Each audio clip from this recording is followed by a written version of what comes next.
সুপ্রিয় শ্রোতা বন্ধুরা, আজ 17ই নভেম্বর 2024 সাল। মজলুম জননেতা মাওলানা আব্দুল হামিদ খান ভাসানীর 48তম মৃত্যুবার্ষিকী। আমন্ত্রণ জানাচ্ছি বাংলাদেশ বেতার আয়োজিত বিশেষ আলোচনা অনুষ্ঠানে। আজকের এই মৃত্যুবার্ষিকীতে তাকে স্মরণ করছি এবং তার বিদেহী আত্মার প্রতি মাগফিরাত কামনা করছি। বাংলাদেশ সৃষ্টিতে তার যে অনবদ্য ভূমিকা, সেটি বাংলাদেশ যতদিন থাকবে, বাংলাদেশের মানুষ যতদিন থাকবে, ততদিন চিরস্মরণীয় হয়ে থাকবে। শ্রোতা বন্ধুরা, আজকের এই বিশেষ আলোচনা অনুষ্ঠানে আমরা অত্যন্ত সৌভাগ্যবান যে আমরা বিশিষ্ট দুজন ব্যক্তিকে আলোচক হিসেবে আজকে পেয়েছি। শ্রোতা বন্ধুরা, অনুষ্ঠানের শুরুতেই আমি পরিচয় করিয়ে দিচ্ছি আমাদের বিশিষ্ট দুজন আলোচকের সঙ্গে। ভাসানী পরিবারের একজন সদস্য আমাদের মধ্যে উপস্থিত রয়েছেন আজকে, জনাব আজাদ খান ভাসানী। তিনি মজলুম জননেতা মাওলানা আব্দুল হামিদ খান ভাসানীর নাতি। এবং আরও একজন বিশিষ্ট ব্যক্তি আমাদের মধ্যে উপস্থিত রয়েছেন, তিনি ভাসানী গবেষক এবং সরকারি আশিক মাহমুদ কলেজ জামালপুরের রাষ্ট্রবিজ্ঞান বিভাগের অধ্যাপক ডক্টর মোহাম্মদ আজাদ খান। আমি দুজনকেই আজকের এই বিশেষ আলোচনা অনুষ্ঠানে স্বাগত জানাচ্ছি। আমি শুরুতেই মাওলানা আব্দুল হামিদ খান ভাসানীর নাতির কাছে যেতে চাচ্ছি। আমি আপনার কাছ থেকে জানতে চাইছি, মাওলানা আব্দুল হামিদ খান ভাসানী তার শৈশব, কৈশোর, বেড়ে ওঠা, রাজনীতির প্রতি তার আসক্তি, এই বিষয়গুলো সম্পর্কে আমাদের শ্রোতা বন্ধুদেরকে যদি কিছু বলতেন। ধন্যবাদ। শুরুতেই বাংলাদেশ বেতারের শ্রোতাদেরকে সংগ্রামী সালাম এবং শুভেচ্ছা জানাচ্ছি। মজলুম জননেতা মাওলানা আব্দুল হামিদ খান ভাসানীর আজ 48তম মৃত্যুবার্ষিকী। মাওলানা ভাসানী 1880 সালের 12ই ডিসেম্বর সিরাজগঞ্জ জেলার, তৎকালীন পাবনা জেলা ছিল সিরাজগঞ্জ, সয়াধানগড়া গ্রামে জন্মগ্রহণ করেন। 1880 সালের দিকে সিরাজগঞ্জ তখন কৃষক আন্দোলনের গড় হিসেবে খ্যাতি পেয়েছিল। সেখানে বেশ কয়েকটি কৃষক সম্মেলন হয়েছিল মৌলানা ভাসানীর জন্মের সেই সময়গুলোতে। ফলে মৌলানা ভাসানীর জন্মের পর থেকেই সিরাজগঞ্জের যে একটি বিদ্রোহী একটি আবহ ভাষা তৈরি হয়েছিল, সেটি বোধ করি পরবর্তী জীবনে মৌলানা ভাসানীকেও পেয়ে বসেছিল। মৌলানা ভাসানী ছোটবেলা থেকেই উনি একটু বিদ্রোহী প্রকৃতির হয়েছিলেন। ওনার বাবার নাম হাজি শরাফত আলী খান, মাতার নাম মজিরুন্নেসা বিবি। কিন্তু উনি একটি সম্ভ্রান্ত পরিবারে জন্মগ্রহণ করেও ওনার আচার আচরণ, বেশভূষা, চালচলন ছিল একদম সাধারণ খেটে খাওয়া মানুষের মতো। ছোটবেলা থেকেই ওনার বাবা মা দুজনেই মৃত্যুবরণ করেন। পরবর্তীতে ওনার চাচার কাছে উনি মানুষ হন। ছোটবেলা থেকেই উনি মূলত অন্যায়ের বিরুদ্ধে এবং সমাজের যে বৈষম্য, এগুলোর বিরুদ্ধে উনি প্রতিবাদী মানুষ হিসেবে ওই সিরাজগঞ্জ শহরে কিংবা সয়াধানগড়া গ্রামে উনি সবার কাছে পরিচিত ছিলেন। এভাবেই উনি এক সময় মানুষের সাথে মিশতে মিশতে উনি তৎকালীন একজন সুফি সাধক ছিলেন। ওনার নাম ছিল শাহ নাসিরউদ্দিন বগদাদি। আসামের জলেশ্বরে ওনার বাড়ি ছিল। ওনার সান্নিধ্যে আসেন এবং ওনার সান্নিধ্যে 1897 সালে উনি প্রথমবার আসাম গমন করেন। সেখানে গিয়ে উনি শাহ নাসিরউদ্দিন বগদাদি, ওনার কাছে উনি ধর্মীয়, রাজনৈতিক এবং সাংস্কৃতিক বিভিন্ন বিষয়ে উনি তালিম নিতে থাকেন। পরবর্তীতে মৌলানা ভাসানীর প্রতিভার প্রতি শাহ নাসিরউদ্দিন বগদাদি এতটাই মুগ্ধ হয়ে যান, ওনাকে আরও বেশি জানাশোনা কিংবা আরও পড়াশোনার জন্য উনি দেওবন্দে পাঠান। দারুল উলুম দেওবন্দ, ভারতের বিখ্যাত মাদ্রাসা কিংবা এখনকার ভাষায় বিশ্ববিদ্যালয়। সেখানে উনি 1907 সাল থেকে 9 সাল পর্যন্ত উনি দেওবন্দে অধ্যয়ন করেন। দেওবন্দে অধ্যয়নকালেই উনি বিপ্লবী রাজনীতির দিকে উনি ঝুঁকে পড়েন এবং সেখানে উনি দেওবন্দে তৎকালীন যারা ওনার শিক্ষক ছিলেন, মাহমুদুল হাসান, হোসেন আহমেদ মাদানী, ওনাদের সংস্পর্শে চলে আসেন। যদিও উনি ছাত্র হিসাবে ভর্তি হয়েছিলেন, কিন্তু অল্প দিনেই উনি ওই দেওবন্দের যারা বিখ্যাত যারা মনীষী ছিলেন তাদের সান্নিধ্যে আসেন এবং তাদের সাথে ভারতবর্ষের রাজনীতি এবং ভারতবর্ষে ব্রিটিশ বিরোধী যে রাজনীতির তখন যে টালমাটাল অবস্থা, সেই দিকগুলো সম্পর্কে উনি ওয়াকিবহাল হন। এবং উনি দেওবন্দে পড়াশোনা শেষ না করেই উনি 9 সালে বেরিয়ে পড়েন এবং উনি সিদ্ধান্ত নেন উনি রাজনীতিতে। 1909 সালের কথা বলছেন? 1909 সালে। এবং 1909 সালে উনি দেওবন্দ থেকে বেরিয়ে এসে উনি একবার কাকমারিতে এসেছিলেন, টাঙ্গাইলের সন্তোষ যেটি, সেখানে কাকমারিতে উনি বছর দুয়েক শিক্ষকতা করেন মক্তবে এবং পাশেই মসজিদ, সেখানে উনি ইমামতি করেন।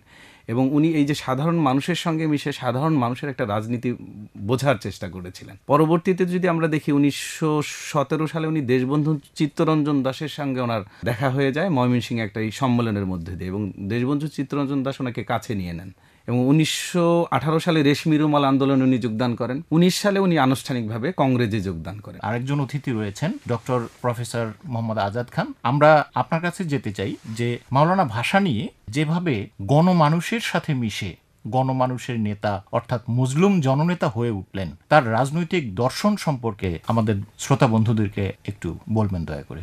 মাওলানা আব্দুল হামিদ খান ভাসানীর রাজনৈতিক মনন গঠনে প্রকৃতির একটা বড় রকমের প্রভাব ছিল। মাওলানা ভাসানীর জন্ম দেখুন সিরাজগঞ্জ শহর। সিরাজগঞ্জ এমন একটা ভূখণ্ড যেটা প্রায় নদী ভাঙ্গনের শিকার হয়, বন্যা প্লাবিত হয়, মানুষের আর্থসামাজিক অবস্থা অত্যন্ত ভঙ্গুর নাজুক, আর এমনি কৃষি ব্যবস্থাও তো আমাদের কৃষি ব্যবস্থা সেরকম আধুনিক ছিল না, ইত্যাদি ইত্যাদি। সেই সময়ে যে ব্রিটিশ আমল, সেই আমলে আমাদের কৃষকরা নানানভাবে নির্যাতিত নিষ্পেষিত হতো। মহাজনের সুদে কৃষকরা জর্জরিত ছিল, কৃষকের জমির উপর তাদের কোনো অধিকার ছিল না। কি এই প্রেক্ষাপটে সাধারণ একটা যোদ্ধার ফ্যামিলির সন্তান হয়েও মাওলানা আব্দুল হামিদ খান ভাসানী তার চারপাশে যা দেখেছেন তার থেকে তিনি প্রকৃতগতভাবে শিক্ষা লাভ করেছেন যে এই শোষিত, নির্যাতিত, নিপীড়িত এই কৃষকদের মুক্তির ব্যাপারে তিনি চিন্তা ভাবনা করেছেন। হ্যাঁ, আমরা জানি যে ব্রিটিশ আমলে একটি অনেক বড় একটি আন্দোলন হয়েছিল মাওলানা আব্দুল হামিদ খান ভাসানীর। সে আন্দোলনেও একটা বিরাট ভূমিকা রয়েছে, যেটাকে আমরা তেভাগা আন্দোলন বলি। এটা 40 থেকে 50-এর দশক। সেই আন্দোলনেও মাওলানা আব্দুল হামিদ খান ভাসানীর বিরাট ভূমিকা ছিল। তো আপনি যে বিষয়টা বলছিলেন যে এছাড়াও দেখেন ব্রিটিশ থেকে বের হয়ে পাকিস্তান এবং ভারত নামে দুটি রাষ্ট্র গঠনে কিন্তু মাওলানা আব্দুল হামিদ খান ভাসানীর ভূমিকা রয়েছে। আপনি একটু সেই বিষয়টা। আমি সংক্ষেপে তাই বলছি। এই অঞ্চলের মুসলমানদের যে আর্থসামাজিক অবস্থা এবং তাদের যে রাজনৈতিক গঠন মনন, সেটা তিনি দেখেছেন। তিনি 6 সালের মুসলিম লীগের গঠন দেখেছেন, উনি দেখেছেন কংগ্রেস এবং মুসলিম লীগের রাজনীতি। একই সাথে দেখেন উনি সক্রিয়ভাবে দেশবন্ধু চিত্তরঞ্জন দাসের সাথে যখন তিনি সম্পৃক্ত হন, আমাদের জাতীয়তাবাদী রাজনীতির ধারার সাথে কংগ্রেস মুসলিম লীগের রাজনীতির সাথে যখন পরিচিত হন, মাওলানা ভাসানীর পাকিস্তান আন্দোলনে সম্পৃক্ত হওয়ার আগেই উনি কংগ্রেসের রাজনীতির সাথে ছিলেন এবং উনি অসহযোগ আন্দোলন 1919 সালে শুরু হওয়া, 1920 থেকে 22 সাল পর্যন্ত খেলাফত আন্দোলনে যুক্ত হওয়া, বেঙ্গল প্যাক্টের সাথে তিনি যুক্ত হওয়া এবং 1935 সালে মাওলানা আব্দুল হামিদ খান ভাসানী সক্রিয়ভাবে মুসলমানদের একটি স্বতন্ত্র আবাসভূমি প্রতিষ্ঠার জন্য চৌধুরী রহমত আলী যে স্বপ্ন দেখেছিলেন, আল্লামা ইকবাল যে স্বপ্ন দেখেছিলেন যে মুসলমানদের জন্য একটা স্বতন্ত্র আবাসভূমির প্রয়োজন, তাই ঠিক তারই প্রেক্ষাপটে যে পাকিস্তান গঠনের আন্দোলন, যদিও শব্দটি পাকিস্তান তখনও ছিল না, শুধুমাত্র এটা আক্ষরিক অর্থেই ছিল এবং চৌধুরী রহমত আলী বলতেছিলেন যে ভারতের পশ্চিমাঞ্চলের কয়েকটা প্রদেশ, পিতে পাঞ্জাব, এতে আফগানিস্তান, কেতে কাশ্মীর, আইতে ইন্ডাস ভ্যালি, বেলুচিস্তানের তান, এই যে পাকিস্তান, এই কনসেপ্টটা পত্রপত্রিকায় এবং মুখে মুখে অনেক প্রচারিত হতো। শেষত 1939 সালে যখন জিন্না সাহেব বললেন 1937 সালের নির্বাচনের অভিজ্ঞতায় কংগ্রেসের সাথে তাদের মুসলিম লীগের বিরোধিতার কারণে শেষ পর্যন্ত যখন দ্বিজাতি তত্ত্ব উপস্থাপিত হল 1949 সালে, ঠিক তারপরে পরে আমরা দেখি বাংলার আরেক সিংহ পুরুষ শেরে বাংলা একে ফজলুল হক লাহোর প্রস্তাব উত্থাপন করলেন। লাহোর প্রস্তাব ছিল নিখিল ভারত মুসলিম লীগের একটা সম্মেলন, সেখানে লাহোর প্রস্তাব উপস্থাপিত হল এবং লাহোর প্রস্তাবের মধ্যে বাংলাদেশ পাকিস্তানের বীজ নিহিত ছিল। পাকিস্তানের দর্শনটা লাহোর প্রস্তাবের, পাকিস্তানের বীজটা দ্বিজাতি তত্ত্বের মধ্যে। তো এরই পরিক্রমার মধ্যে একবার মাওলানা ভাসানী দেখলেন যে তার শোষিত, নির্যাতিত, নিপীড়িত এই যে মানুষগুলো, এদের মুক্তির জন্য তাদের একটা কালচারাল, তাদের একটা কমিউনাল একটা আইডেন্টিটি আছে, তারা হচ্ছে এই অঞ্চলের মানুষ হলো মুসলমান। এই যে ঊর্ধ্বে উঠেও তিনি দেখছেন যে এদের একটা আত্মনিয়ন্ত্রণ অধিকার পাওয়ার একটা অধিকার রয়েছে। এই যে জাতীয়তাবাদের যে বীজটা তার মধ্যে অঙ্কুরিত হলো এবং তিনি সেটার জন্য সংগ্রাম করলেন মুসলিম লীগের নেতাদের সাথে থেকেই, এবং মুসলিম লীগকে পূর্বাঞ্চলে বিশেষ করে বাংলা অঞ্চলে জনপ্রিয় করার জন্য উর্দু ভাষী লিয়াকত আলী খান ভালো বক্তৃতা দিতে পারতেন না, জিন্না সাহেব ভালো বক্তৃতা দিতে পারতেন না, সোহরাওয়ার্দী সাহেব ভালো বক্তৃতা দিতে পারতেন না। দুইজন মানুষ সার্বক্ষণিকভাবে বক্তৃতা দিয়ে পূর্ব বাংলার মানুষের মধ্যে পাকিস্তানের স্বপ্নকে একেবারে গভীরভাবে প্রথিত করেছিলেন। তার একজন এবং অন্যতম শীর্ষস্থানীয় নেতা হলেন মাওলানা আব্দুল হামিদ খান ভাসানী। এবং সেই নির্বাচনের ফলাফলের ভিত্তিতেই কিন্তু আমরা জানি এই যে পাকিস্তান আন্দোলন বেগবান হয়েছিল। তার পরিণতিতে 1947 সালে কিন্তু ভারত বিভক্ত হয়ে পাকিস্তান নামে একটি রাষ্ট্রের উদ্ভব ঘটে। এই পাকিস্তান আন্দোলনের মধ্যে এটা হলো মাওলানা ভাসানীর সরাসরি জড়িত থাকার ঘটনা। আমি একটু মাওলানা আব্দুল হামিদ খান ভাসানীর নাতির কাছে যেতে চাই, যে আমরা শুনেছি যে রাজনীতির পাশাপাশি উনি পরিবারকেও যথেষ্ট সময় দিয়েছেন। আমরা সেই আঙ্গিকে আপনার কাছ থেকে কিছু জানতে চাচ্ছি। আমার দাদা মাওলানা ভাসানী উনি আসলে ছিলেন সারা বিশ্বের মজলুম মানুষের নেতা। 76 সালে উনি মৃত্যুবরণ করলেন পিজি হাসপাতালে। ওনার মৃত্যুর সময় আমার বাবারা ওনার পাশে ছিলেন, সাংবাদিকরা ছিলেন। আর সাংবাদিকরা প্রশ্ন করেছিলেন যে হুজুর আপনি মারা যাবেন, আপনার হয়তো আপনি একদিন থাকবেন না, আপনার সন্তানদের জন্য, পরিবারের জন্য কি রেখে যাচ্ছেন, কি করে যাচ্ছেন?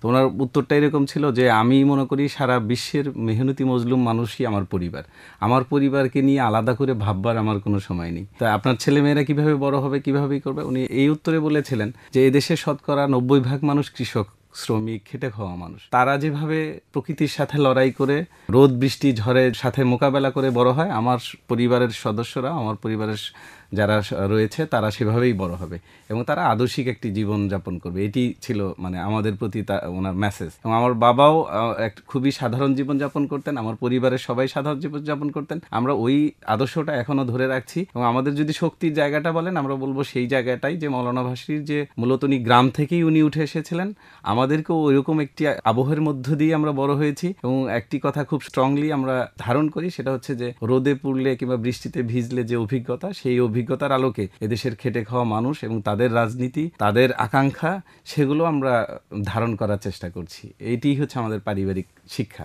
একজন মানুষ সেই 1880 সাল থেকে 1976 সাল পর্যন্ত আমৃত্যু তিনি লড়াই করে গেছেন গণতন্ত্রের জন্য, মানুষের জন্য, কৃষকের জন্য, শ্রমিকের জন্য, মেহনতি মানুষের জন্য। আমরা একটু প্রফেসর ডক্টর আজাদ খান আপনার কাছে যেতে চাচ্ছি। 1954 সালে যে যুক্তফ্রন্ট পাকিস্তান গঠনের পরে যে যুক্তফ্রন্টের নির্বাচনটা হলো, সেই যুক্তফ্রন্ট গঠনে মাওলানা আব্দুল হামিদ খান ভাসানীর ভূমিকা অনন্য ভূমিকা। তিনি একটি অসামান্য অবদান রেখেছিলেন এই যুক্তফ্রন্ট গঠনে এবং পাকিস্তান সৃষ্টির পর থেকে বাংলাদেশ সৃষ্টি পর্যন্ত তার যে ভূমিকা, এটি সংক্ষেপে আলোচনা করার জন্য। যে কথা আমি একটু আগেও বলেছিলাম যে পাকিস্তান তো প্রতিষ্ঠিত হলো, তো অত্যন্ত পরিতাপের বিষয় যে পাকিস্তানের রাজনৈতিক নেতৃত্ব, পাকিস্তানের প্রতিষ্ঠাতা বা স্থপতিদের আচার আচরণ, কথাবার্তা, তাদের যে ভাবাদর্শ, এগুলো দেখে মওলানা ভাসানী ভীষণভাবে সংক্ষুব্ধ হতে থাকলেন। যা আসলে কি আমরা যে ব্রিটিশ থেকে পাকিস্তান তথা ভারতবর্ষ যে এই যে দুটো রাষ্ট্র হয়ে গেল, আমরা যে পাকিস্তান পেলাম,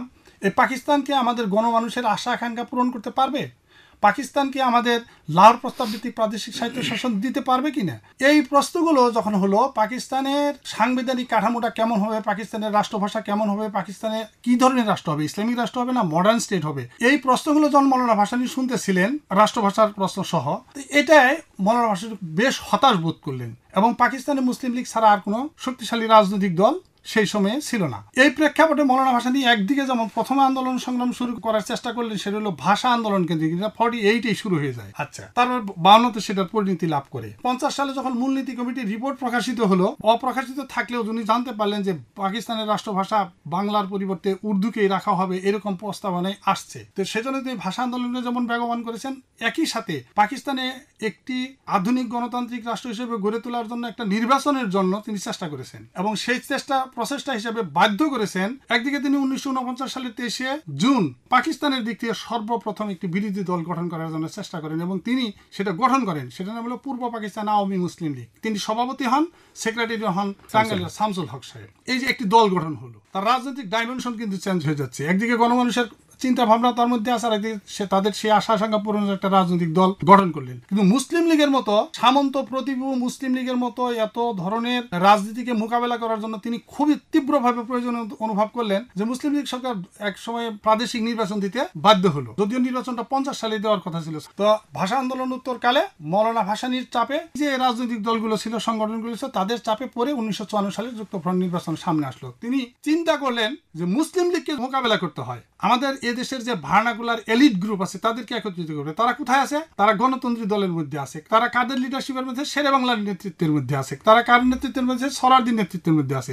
তিনি তাদেরকে আহ্বান করলেন। আতাউর রহমান খানের নেতৃত্বের মধ্যে আছে। তাদেরকে সম্মিলিত করে তিনি 1953 সালে যুক্তফ্রন্ট গঠন করলেন। যুক্তফ্রন্ট গঠন করে মুসলিম লীগের এগেইনস্টে সেই নির্বাচনে তিনি অংশগ্রহণ করলেন এবং বিপুল সংখ্যাগরিষ্ঠতায় 237টা আসনের মধ্যে প্রাদেশিক পরিষদ 223টি আসন তিনি জয়লাভ করলেন। এই যে অভূতপূর্ব রাজনৈতিক প্রজ্ঞা, রাজনৈতিক সাহস এবং রাজনৈতিক বিজ্ঞতার দূরদর্শিতার পরিচয় দিয়ে 1954 সালের নির্বাচনী বৈতরণী তিনি পার করে বাঙালি জাতীয়তাবাদের যে ধারণা, এটার একটা প্রাতিষ্ঠানিক আনুষ্ঠানিক সাংবিধানিক রূপ তিনি তখনই দিয়ে দিলেন এবং এটার শীর্ষ নেতৃত্বে কিন্তু ছিলেন। তখন তিনটা নাম একসাথে উচ্চারিত হতো। একটা হচ্ছে হক, অর্থাৎ শেরে বাংলা একে ফজলুল হকের হক, ভাসানী মানে মওলানা আব্দুল হামিদ খান ভাসানী, আর একটা হলো সরোয়ার্দী সাহেব। সবাই মিলে যে ফ্রন্টটা গঠন করে, সেই ফ্রন্টের নাম ছিল যুক্তফ্রন্ট। যুক্তফ্রন্টের দফা ছিল 21টি দফার মৌলিক প্রশ্নটা হচ্ছে যে 21শে ফেব্রুয়ারি হলো ভাষা আন্দোলন। ঠিক ওই ভাষা আন্দোলনকে স্মারক হিসেবে রাখার জন্য তিনি করেছেন। গণমানুষকে এত বেশি উদ্বেলিত করেছিল, এত বেশি উদ্বুদ্ধ করেছিল যে আমরা আমাদের নেতাকে পেয়েছি, আমরা ভাষা আন্দোলনের যে ত্যাগ সংগ্রাম করেছি সেটা আমরা পেয়েছি। এর পরবর্তীকালে পাকিস্তানের রাজনীতির যে ভাঙাগড়া, পাকিস্তানের সামরিক জান্তা বা সামরিক বাহিনীর সাথে সিভিল ব্যুরোক্রেটের যে কোহেরেন্স, এই দ্বৈত শক্তির সাথে মোকাবেলা করতে তিনি চেষ্টা করেছেন রাজনৈতিকভাবে। আবার তার দলগতভাবেও তিনি ব্যাপক বিরোধিতার সম্মুখীন হন দেশে এবং বিদেশে। দেশে হচ্ছে সামন্ততান্ত্রিক, বিশেষ করে মুসলিম লীগ ছাড়াও অন্যান্য রাজনৈতিক দলের মধ্যে সামন্ত প্রভুরা ছিল যারা সহজে 1950 সালের প্রজাস্বত্ব আইন বাস্তবায়ন করার জন্য চেষ্টা করেন নাই। হ্যাঁ, আমরা এই প্রজাস্বত্ব আইন নিয়ে আমি কথা বলতে চাচ্ছিলাম যে প্রজাস্বত্ব আইনটি 1950 সালে পাকিস্তান গঠনের পর এটা বাতিল করা হয়। তার আগ পর্যন্ত জমির মালিক ছিল জমিদাররা। তো এটা কিন্তু এই আইন বাতিলের ক্ষেত্রে মাওলানা আব্দুল হামিদ খান ভাসানীর বড় ভূমিকা রয়েছে এবং জমির মালিক জনগণ মালিকানা ফেরত পায় এই প্রজাস্বত্ব আইনের ফলে। তো আপনি এই প্রজাস্বত্ব আইনটি তুললেন, আপনাকে অসংখ্য ধন্যবাদ। এই আইন বাতিলের ক্ষেত্রে মাওলানা আব্দুল হামিদ খান ভাসানীর অনন্য অসাধারণ ভূমিকা রয়েছে। তো আমরা দেখলাম যে 54 যুক্ত ফ্রন্টের যে নির্বাচন, সেই নির্বাচনে বিপুল সংখ্যাগরিষ্ঠতা পাওয়ার পরেও পাকিস্তানি শাসক গোষ্ঠী যে পরিমাণে এই পূর্ব পাকিস্তানের মানুষের উপর জুলুম নির্যাতন চালিয়েছে, যার ফলশ্রুতিতে আপনি যে নামগুলো বললেন, মাওলানা আব্দুল হামিদ খান ভাসানী, শেরে বাংলা একে ফজলুল হক, হোসেন শহীদ সরওয়ার্দী, তারা একত্রিতভাবে পাকিস্তানকে মোকাবেলা করার জন্য এবং 1952 সালের ভাষা আন্দোলনের মধ্যেই কিন্তু বাংলাদেশের স্বাধীনতার বীজ এবং বাংলাদেশের জাতীয়তাবাদের বীজ নিহিত ছিল। তো এই বিষয়গুলো কিভাবে আস্তে আস্তে আমাদের স্বাধীনতা আন্দোলনে রূপ নিল, সেই বিষয়ে যদি একটু আপনি বলেন। পাকিস্তানে 1958 সালের 7 অক্টোবর সামরিক শাসন জারি করে আইয়ুব খান সেই সুযোগটাই গ্রহণ করে যে পাকিস্তানের রাজনৈতিক অস্থিতিশীলতা, এটাকে পুঁজি করে আইয়ুব খান ক্ষমতায় চলে আসে, ক্ষমতার মঞ্চে চলে আসে। আর পাকিস্তানের রাজনীতিতে খুব বড় একটা ফ্যাক্টর ছিল সাম্রাজ্যবাদীদের হস্তক্ষেপ। সেটার প্রতিবাদ কিন্তু মাওলানা আব্দুল হামিদ খান ভাসানী করেছেন। 1957 সালের 6 ফেব্রুয়ারি থেকে 8 ফেব্রুয়ারি পর্যন্ত কাকমারি সম্মেলন আহ্বান করেন এবং পাকিস্তানকে জানান আসসালামু আলাইকুম। সেই পাকিস্তানের কাকমারি সম্মেলন থেকে যে আসসালামু আলাইকুম জানানোই ছিল আমাদের স্বাধীনতার বীজ, স্বাধীনতার প্রথম ঘোষণা। জি জি জি, আমরা আপনার কাছ থেকে অনেক কিছু জানলাম। আমি অনুষ্ঠানের শেষ পর্যায়ে চলে এসেছি। আমরা মাওলানা আব্দুল হামিদ খান ভাসানী যে পথ আমাদেরকে দেখিয়েছিলেন, আজকের তরুণরাও আমাদেরকে সেই পথ ধরেই আন্দোলন সংগ্রামের মাধ্যমে আমাদের বাংলাদেশকে আবার দ্বিতীয়বার স্বাধীনতা এনে দিয়েছে। আপনি তার নাতি সংক্ষেপে শেষ করার জন্য আপনার পক্ষ থেকে আমি অনুরোধ করছি। মাওলানা ভাসানী আমার দৃষ্টিতে উনি গণ আন্দোলন এবং গণমানুষের নেতা ছিলেন।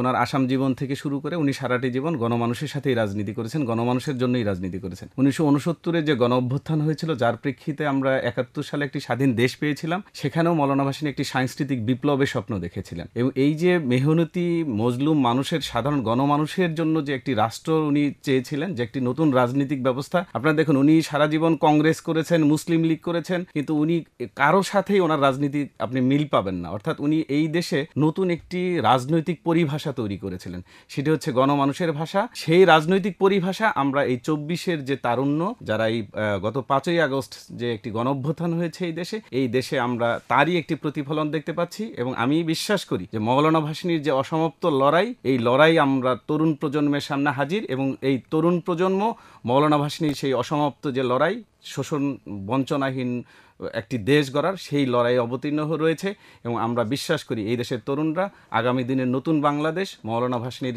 যেখানে শেষ করেছিলেন সেখান থেকেই শুরু করবে। আমরা সেই লড়াই চালিয়ে যাব এবং দেশবাসীকে আহ্বান জানাবো সেই লড়াইয়ে সামিল হওয়ার জন্য। অবশ্যই অবশ্যই আমাদের তরুণ প্রজন্ম যে স্বপ্ন নিয়ে তাদের জীবন দিয়েছে, তাদের আত্মত্যাগকে আমরা শ্রদ্ধা জানাই, সম্মান জানাই এবং আরেকবার মাওলানা আব্দুল হামিদ খান ভাসানীর আত্মার প্রতি শ্রদ্ধা নিবেদন করছি। আজকের অনুষ্ঠান শেষ করছি। আপনাদের দুজনকে অসংখ্য ধন্যবাদ।